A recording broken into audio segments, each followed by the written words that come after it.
기울어진 교육이라는 그런 책에 이런 이야기가 있습니다. 두 친구가 길을 가다가 곰을 만났습니다. 똑똑한 친구는 사색이 된 그 와중에 비상한 머리로 너무나 똑똑하니까 막 계산을 합니다.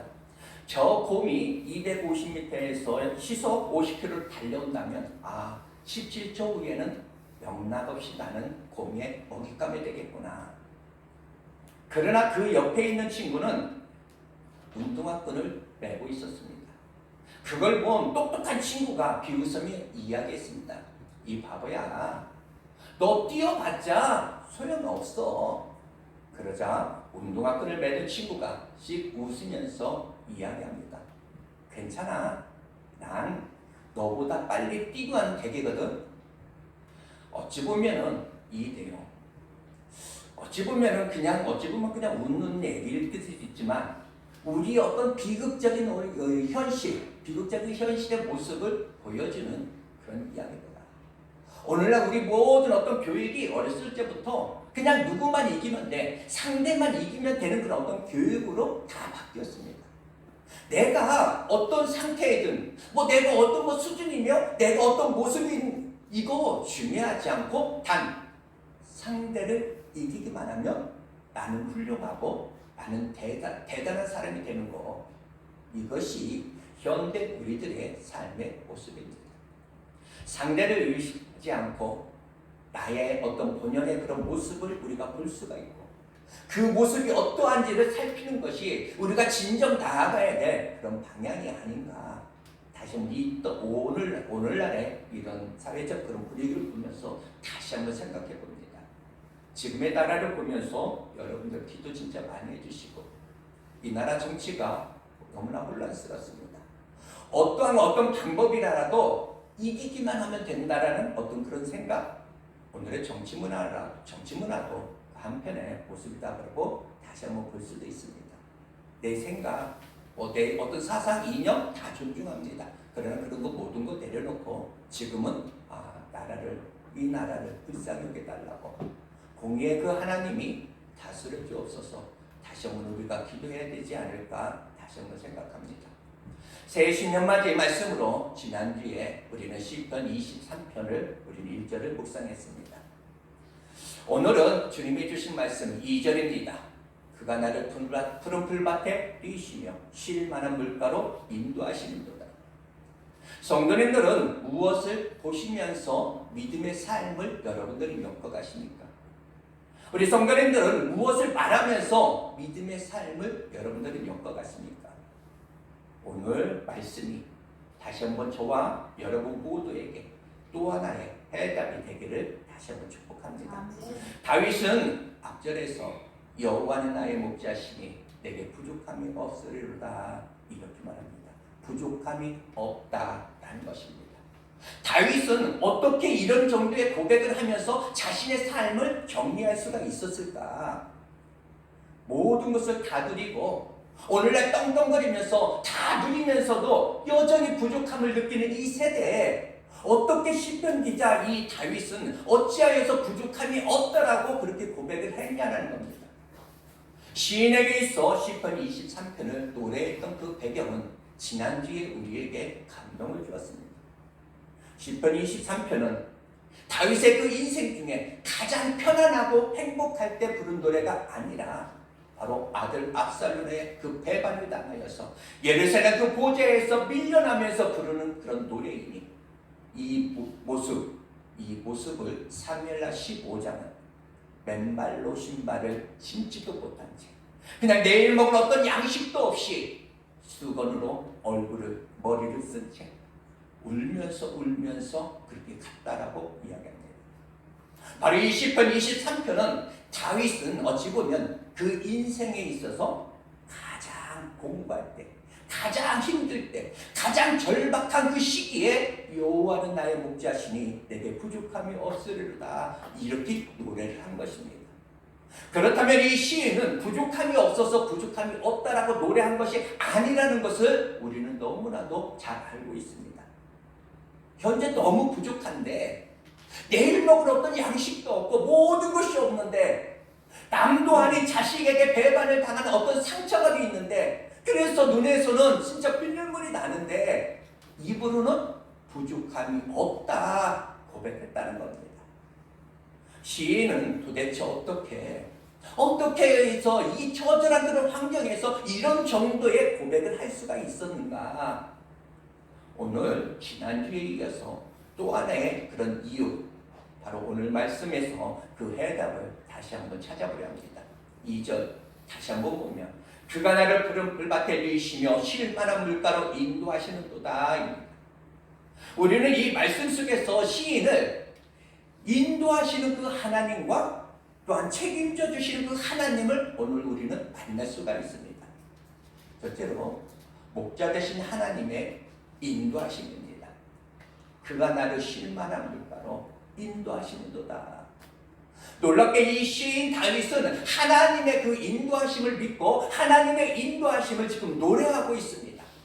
놀랍게도 지금 아들 그 압살롬에게 배반을 당한 채 예루살렘 그 왕의 그 보좌에서 밀려 쫓겨나고 있으면서도 나를 힘들게 한 사람, 내 것을 막 빼앗은 그 아들, 나를 억울하게 한 그 사람들을 이야기하는 것이 아니라 오늘 나의 모진 환경 속에서 그는 적극적으로 하나님의 어떤 인도하심을 이야기하고 있더라라는 이야기입니다. 우리 성도님들, 이런 정도의 이 다윗과 같은 지금 상황의 그런 절박함 속에서 연약한 우리들 같으면 무엇이라고 말하는 자일까라는 겁니다. 우리는 하나님을 믿으면서도 나를 망하게 한 그 압살롬을 우리는 이야기하지 않을까? 내가 왜 이렇게 내가 힘들어야 돼? 내가 왜 이렇게 내가 억울해야 돼? 내가 왜 이렇게 험한 골짜기를 걷는 그런 삶을 내가 왜 살아야 돼? 누구 때문이야? 무엇 때문이야? 이렇게 말하지 않을까? 그러나 시인 다윗은 하나님의 인도하심을 이야기하고 노래하더라. 놀랍게도 다윗은 자신의 삶을 평가할 때 나는 지금 압살롬에게 지금 쫓겨가고 있다라고 이야기하지 않습니다. 나는 하나님이 나를 인도한다라고 이렇게 이야기합니다. 이게 매력이다라는 겁니다. 보이는 것을 지금 말하는 것이 아니라 믿음을 지금 말하고 있다라는 겁니다. 압살롬에게 쫓겨나는 것은 현실이고 인도하심을 노래하는 것은 믿음이어야 합니다. 많은 사람들이 이 현실에 지금 매여 있더라. 현실은 보이는 그런 현실이고 믿음이어야 하는 이 미래는 보이지 않기에 사람들은 이 현실에 매여 있더라. 안타까움이죠. 바로 이 시인은 이 지나간 어떤 과거에서 자신의 어떤 존재 가치를 말하지 않습니다. 미래에 대한 그런 이야기를 합니다. 과거가 아니라 미래에 인도해 가실 그 하나님을 이야기하고 있더라. 이것이 어찌 보면 참 신앙인의 매력입니다. 내 삶에 하나님의 뜻이 담겨 있다라고 내가 믿는다면, 내 삶에 어떤 하나님의 은혜가 담겨 있다라고 내가 믿는다면, 어떠한 시련 속에서도 누구 때문에 힘들어, 무엇 때문에 힘들어, 이렇게 사람의 이야기를 하는 것이 아니라 끝까지 하나님의 약속을 다시 한번 붙잡고 보여지지 않는 이야기, 나는 지금 쫓겨가는 중이 아니라 하나님의 인도 중에 있다라고 다시 한번 입으로 선포할 수 있기를 다시 한번 축복합니다. 지금 이 시인 다윗은 아무것도 할 수 없는 것처럼 저항 한번 하지 않고 예루살렘 왕의 그 보좌에서 밀려나고 있습니다. 저와 여러분이 알고 있는 이 다윗이 누구입니까? 그는 전쟁의 영웅입니다. 수많은 적들과 왕들을 이긴 사람입니다. 또한 그는 골리앗도 이긴 사람입니다. 그런 그가 지금 힘없는 사람처럼 나는 지금 아무것도 할 수 없어, 저항 한번 하지 않고 힘없는 자처럼 밀려나가고 있는 그런 모습. 다윗은 이 자신을 죽이려는 그 아들 압살롬에게 칼을 들지 않았습니다. 그 이유는 자식이어서? 아닙니다. 바로 하나님의 인도하심을 믿기 때문입니다. 결국 나의 인생은 사람도 아니고 어떤 사건도 아니고 하나님에 의해서 결판날 것이라는 그 믿음이 있었다라는 겁니다. 즉 오늘의 환경이, 그 환경은 처절하지만 아들 압살롬이 지금 자기를 지금 죽이려고 쫓아오지만 이 믿음을 놓아버리지 않는 그런 이유, 그 이유는 아들 압살롬이 나를 힘들게 할 수는 있지만 아들 압살롬이 내 인생을 결정하는 것은 아니다. 오늘이라는 어떤 환경이 나를 짓누를 수 있지만 오늘이라는 그런 어떤 환경이 나를 결정하는 것은 아니다. 오직 나를 결정하는 것, 내 인생을 결정하는 것은 하나님이요, 내 인생을 결정하는 것은 영원히 변치 않는 말씀이라. 이 다윗이 그것을 믿어버리는 겁니다. 여러분들도 굳게 믿으시길 바랍니다. 오늘의 어떤 환경이 뭐라 하든 사람이 뭐라 하든 말씀은 말씀대로 된다. 이 사실입니다. 2025년 여러분의 삶을 환경에 내어놓지 마시기 바랍니다. 어떤 고난이, 환경이 내 인생을 결정하는 것이 아니라 오직 하나님의 말씀만이 내 인생을 결정한다는 것을 다시 한번 굳게 믿으시기 바랍니다. 저와 여러분의 인생을 결정해 주시는 분은 오직 하나님밖에 없습니다. 우리는 요셉을 보게 되지요. 어찌 보면 요셉 그냥 보면 그냥 다 팔려갔습니다. 그냥 노예가 그냥 된 줄 알았습니다. 그냥 억울하게 그냥 감옥에 갔지, 그냥 감옥에 간 줄만 알았습니다. 그러나 오랜 시간이 흐른 뒤에 어느 순간 하나님의 뜻이, 하나님의 섭리가 눈에 보이기 시작했습니다. 그 막막했던 어떤 13년이 지나서 하나님의 은혜가 보이면서 그가 했던 말이 창세기 45장 5절과 8절에 있는 말씀입니다. 형님들이 나를 이곳에 팔았다고 해서 근심하지 마소서, 한탄하지 마소서. 하나님이 생명을 구원하시려고 당신들보다 먼저 보내셨습니다. 무엇입니까?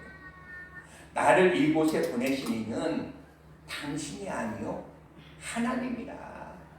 하나님이 나를 애굽의 온 땅의 통치자로 삼으셨다라고 이야기합니다. 즉, 너 때문에 힘들었어? 형들 때문이야. 이렇게 사람을 말하는 것이 아니라 하나님을 이야기하고 있는 그 요새. 여러분은 여러분이 왜 사건 앞에, 또 어떤 문제 앞에 왔는지, 왜 이 환경이 왜 이 환경까지 내가 왔지? 지금은 어떤 환경 여러분이 이해할 수 없고 헤아릴 수는 없지만 언젠가 저는 여러분의 입술에서 진짜 사람의 어떤 사건이 아니라, 사람의 어떤 이야기가 아니라 눈으로 바라보면서 하나님의 사건, 하나님의 인도하심을 노래하는 그런 영성이 있기를 다시 한번 축복합니다. 또한 둘째로 인도하시는 하나님이라고 했는데, 하나님의 여기서 인도하심의 그 원리를 잠시 한번 살펴보겠습니다. 목자 되신 하나님은 양떼를 인도하실 때 먼저 말씀으로, 이 말씀 안에서 이 인도를 하신다는 겁니다. 우리는 무엇인가 보기를 원하지만 하나님은 말씀 안에서 인도하십니다. 그래서 진정 이 양떼들, 진정한 이 양떼들은 즉 목자의 음성을 듣는 데 있습니다. 지난주에 양의 그 약점 중에 하나가 시력이 약하다고 했습니다. 시력이 약한 이 양이 홀로 걸어갈 수 없는 그 길을 안심하고 그냥 걸어갈 수 있는 그런 이유는 오직 목자의 음성을 듣기 때문입니다.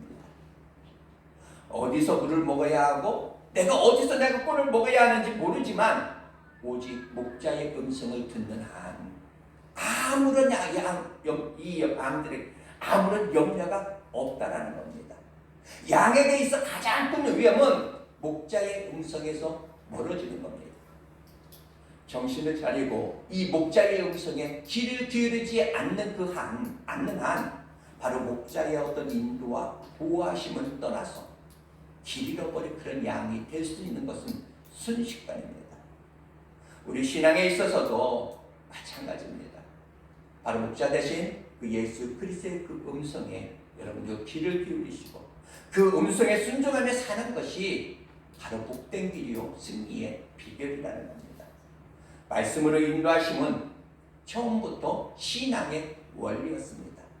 믿음의 조상 아브라함은 갈 바는 모르지만 그는 말씀을 쫓아갔고 그 말씀이 기준이 되어서 말씀대로 아브라함을 아브라함으로 그렇게 만들어 가셨습니다.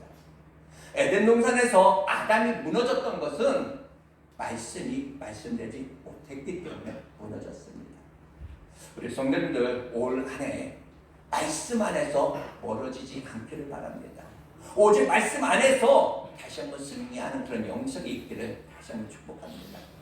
인도하심의 두 번째로 보면 이 양의 특징, 양의 특징을 따라서 달리 인도하신다는 겁니다. 즉 하나님께서 양무리를 인도하실 때 어떤 무리를 지어가지고 한 모양으로 그냥 한 어떤 공동체로서의 그냥 인도해 가시는 것이 아니더라는 이야기입니다. 하나님이 목자로 갈 때 이 목자라는 그 단어, 이 짧은 단어 속에 우리를 인도하시고 보호하시는 그 하나님의 방법을 우리는 보는 겁니다. 오늘 시인 다윗이 정말 실제로 오랜 세월 동안 그는 성실한 어찌 보면 양측으로 목동의 삶을 살았던 사람입니다. 그런 다윗이 여호와는 나의 목자시니 내게 부족함이 없으리로다 이렇게 하였으니 바로 이 말은 시인을 다루시는 하나님의 그런 방식이 바로 목자가 양을 다루는 그런 방식과 같다라는 말을 하고 있다라는 겁니다. 목동들이 양을 다룰 때 어떻게 다루는가를 보면 하나님이 우리를 대하시는 그 원리를 우리는 알 수 있다라는 겁니다. 바로 목자 되신 하나님은 일방적으로 끌고 가는 것이 아니라 양의 그 형편, 양의 형편을 살피면서 그 걸음이 어느 정도인지 다 알고 인격적으로 나를 인도해 가신다라는 겁니다. 양의 약점을 잘 아시는 하나님이 아브라함은 아브라함대로, 또 모세는 모세대로, 바울은 바울대로, 여기 있는 성인재는 성인재대로 나름대로의 그 특징을 살려서 이끌어 가신다는 겁니다. 여러분은 바로 이 하나님은 이 양의 어떤 무리의 그 형편을 아시고 우리의 어떤 그 보폭을 다 아시고 가장 알맞은 그런 방법으로 하나님은 인도해 가십니다. 여러분들 성화 중에 양무리를 이끌어 가시는 그런 모습 여러분들 다 보신 줄 알아요. 혹시 못 보신 분 있습니까? 아마 못 보신 분은 없을 겁니다. 예수님이 양무리를 인도하시는 그 모습 왜 못 보시는지 우리 교회 여기 바로 들어오는 분에 그게 있거든요. 우리 교회 들어오신 분들은 다 한 번씩 아마 보셨을 거예요. 근데 그 그림을 보면 그 성화를 보면 예수님이 한 손에 양 한 마리를 안고 이렇게 오시고 다른 양들은 다 걸어옵니다.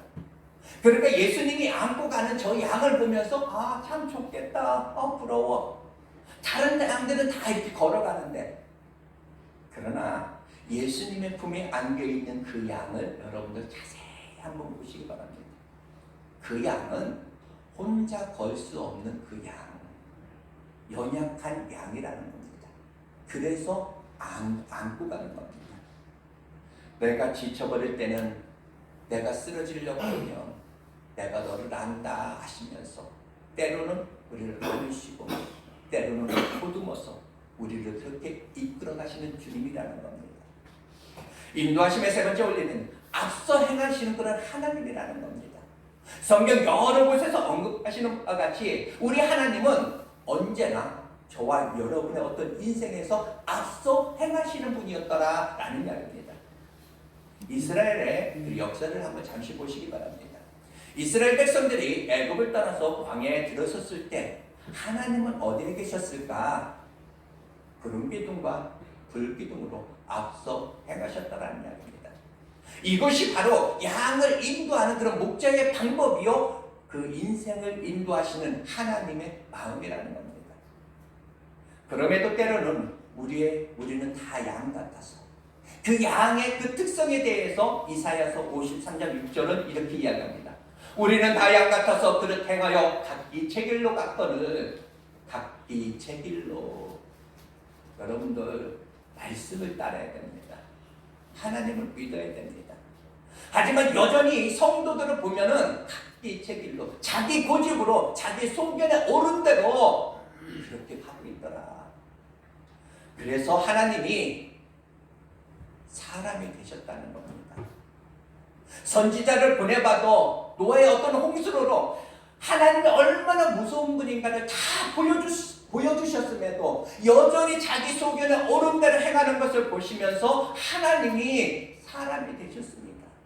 이것이 목자의 수고와 헌신입니다. 어느 날 눈이 많이 왔습니다. 눈 덮일 산길에 새 한 마리가 배고픔에 지쳐서 비틀거렸습니다. 한 신사가 자동차를 몰고 갔다가 그 새의 어떤 모습을 정말 측은히 여겨서 자동차를 세우고 먹이를 가지고 내려서 새야 이리 와 이거 보고. 새를 아무리 부르지만 새는 오지 않았습니다. 새에게 먹이를 주고 싶어서 한 걸음 다가가서 새야 이거 먹어 하고 내밀었지만 이 신사가 다가오는 만큼 신사의 그 마음을 헤아리지 못한 이 새 멀리 더 가버리는 겁니다. 이때 이 신사가 외침이 있었습니다. 내가 저 새일 수만 있었더라면, 내가 저 새의 내가 목소리로 저 새를 향해서 내가 말할 수만 있었더라면 저 새가 내게 올 수 있을 텐데. 하나님이 사람이 되셨습니다. 왜? 임마누엘 함께 해주시기 위해서. 하나님이 사람이 되셨습니다. 목자가 되셔서 앞서 행하시기 위해서 하나님이 사람이 되셨습니다. 바로 길이요 진리요 생명이 되어주시려고 하나님이 사람이 되셨습니다. 그래서 사람의 그런 연약함을 실제 몸으로 다 경험하고 체험하셨다는 겁니다. 우리가 고난받아서 울면 주님이 말씀하시죠. 나도 고난 받아봤어. 우리가 외로움에 젖었을 때 주님 말씀합니다. 나도 외로워봤어. 네가 인생의 험한 길을 걷고 있구나. 나도 그 길 걸어봤어. 주님은 우리를 몰아가시는 것이 아니라 앞서 좁은 길을 걸으셨고 좁은 문을 여시면서 내가 안다. 우리 함께 가자. 이렇게 하십니다. 여러분은 절대로 혼자일 수 없고 혼자가 아니라는 겁니다. 세상의 모든 사람이 여러분을 향하여 다 눈을 감아도 주님은 아니십니다. 바로 목자 되시는 주님이 여러분과 늘 함께 하심을 다시 한번 믿으시기를 바랍니다. 그래서 세 번째, 인도하심의 결국은 바로 목자가 책임져 주신다는 겁니다. 목자 되신 하나님은 우리를 푸른 풀과 쉴만한 물가로 우리를 인도하십니다. 바로 안식입니다. 모든 사람에게 있어서 이 푸른 풀과 또 쉴만한 물가는 절대 필요입니다. 우리는 행복을 다 원합니다. 우리는 모두 평안을 원하고 어떤 풍요를 원하고 안식을 원합니다. 바로 이 푸른 풀밭, 이 푸른 풀밭에 누이시며 이것은 모든 위험이 사라진 그런 상태입니다. 바로 이 보호자가 되시고 공급자가 되시는 그 여호와께서 주시는 축복입니다. 푸른 풀밭에 누이시며 이것은 근심, 걱정이 없는 그런 상태입니다. 양들은 우선의 어떤 풀밭에서 내일 먹을 것에 대한 어떤 걱정하지 않는다는 겁니다. 왜요? 선한 목자 되신 그 주님, 지금의 그 양식뿐만 아니라 내일의 어떤 필요 이미 다 예비하실 줄로 그 양들은 다 믿고 있기 때문에 마태복음 6장 34절은 이렇게 말합니다. 내일 일을 위하여 염려하지 말라. 빌립보서 4장 6절에 이렇게 말합니다. 아무것도 염려하지 말고 다만 모든 일에 기도와 간구로 너희 구할 것을 감사함으로 하나님께 아뢰라. 목자 되신 그 하나님의 인도는 잔잔한 물가로입니다. 이 물을 두려워하는 이 양은 흐르는 물에 대해서 깊은 어떤 공포감을 가지고 있습니다. 다른 동물들과 달리 이 양은 여러분 잘 아시죠? 이 털이 길어서 이 양은 수영도 못합니다. 이 양은 물에 대한 어떤 공포가 이 양에게는 있습니다. 움직이는 물에서는 혀를 대지 못한다는 겁니다. 그래서 이제 이 시인 다윗은 하나님을 자신을 지금 쉴 만한 물가로 인도하신다라고 지금 고백하고 있습니다. 물이 조금만 움직여도 두려움이 있고 공포감이 있는 그 양. 우리 사람들은 어떠합니까? 내가 대단해 보여도, 아무리 떵떵거리는 사람이 있어도, 큰 소리 쳐도 그 인간 내면 안에는 다 두려움과 공포가 다 자리하고 있습니다. 인간은 아무리 큰 소리 쳐도 약하고 약한 게 우리 인생입니다. 2025년 올 한 해 우리 성도님들 다시 한번 모두에게 이 참 안식일 푸른 풀밭, 바로 이 쉴 만한 물가의 축복이 다 있어지기를 다시 한번 축복합니다. 그렇다면 이 성도들이 사모하는 이 푸른 풀밭, 이 쉴 만한 물가는 도대체 어디이겠는가? 어디에서 여호와는 나의 목자시니 내게 부족함이 없으리라, 이렇게 우리는 노래할 수 있을까? 내가 뭐를 내가 소유해야지만, 내가 누군가를 어떤 은인을 내가 만나야지만, 다윗에게 있어서 이 푸른 풀밭 쉴 만한 물가는 장소가 아닙니다. 다윗에게 있어서 지금 푸른 풀밭 그런 쉴 만한 물가는 환경이 아닙니다. 그 장소 환경 여러분 상상해 보십시오. 다윗에게 있어서 이 푸른 풀밭이 쉴 만한 물가는 오직 목자 되신 하나님이라는 겁니다. 즉 참 신앙은 하나님과의 관계에 있습니다. 그러면 참 신앙의 근원은 바로 이 하나님과의 관계를 어떻게 내가 지속하고 내가 누리며 내가 살아가느냐, 여기에 달려있다는 겁니다.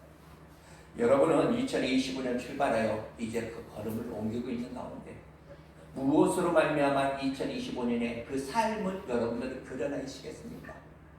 세상 속에서 하나님의 뜻대로 살고 그 어려움 가운데 어떤 시련을 내가 지금 이기면서 살아가게 만드는 그 모든 힘, 그 어떤 것도 아닌 그 힘은 바로 하나님과의 그 관계로부터 나온다라는 사실 다시 한번 기억하시기 바랍니다.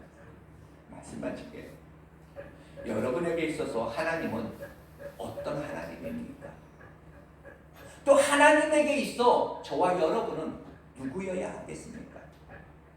하나님은 오늘도 우리를 보고 얼마나 즐거워하시는지, 그 하나님이 즐거워하는 만큼 여러분은 하나님을 즐거워하고 있으신지, 2025년 인도하시고 책임져 주시는 그 하나님을 믿고 그 하나님의 음성에서 멀어지지 않고 나와 함께 하시기 위해서 사람이 되셨고 고난받으셨고 죽으셨던 그 주님, 내가 울면 우는 대로, 아프면 아픈 대로 모두 앞서 행하시는 그 모든 것을 경험하셨던 바로 그분이 오늘도 내 손 잡아주신다는 것을 다시 한번 기억하시고 2025년 외로워도 외롭지 않고 버거워도 버겁지 않는, 그야말로 하나님의 그 관계 속에서 가장 소중한 그 안식을 누리는 소중한 하나가 되시기를 다시 한번 축복합니다. 잠시 기도하겠습니다.